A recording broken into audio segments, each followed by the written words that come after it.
going to die in horror movies, that the star had to make it, so by setting her up as the star and immediately removing that comfort from audiences, amazing. But the best part about all that is that it wasn't just some shock factor moment predicated on audience expectations. As much as I love the intro to 4, the opening scene of the original Scream is phenomenal, and none of the sequels even come close to touching it or have ever really managed to match it. To have a conversation between two people stay that engaging before it flips to sinister and chilling is holy shit.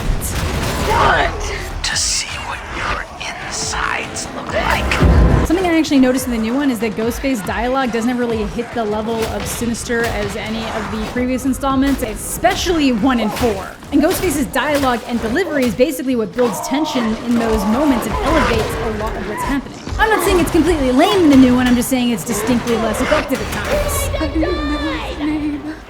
Turn on the patio lights. As funny as Scream can get, this scene in particular sets the tone that, yeah, we know what we're doing on the horror side of things too. It's terrifying. As she's desperately trying to get away, she sees her parents driving back home right as she's stabbed. They walk into the house just as she would enter the line of sight but can't call out to them. Her parents walk into the disaster, and when her mom tries to call for help, she can just hear Casey's choked wheezing on the other end as she's being drugged off to her final resting place, gutted in a tree for her parents to see. It's horrific, it's brutal, it's genuinely tense and terrifying. And we'd already seen her boyfriend get gutted by this point too. I feel like people forget about Steve.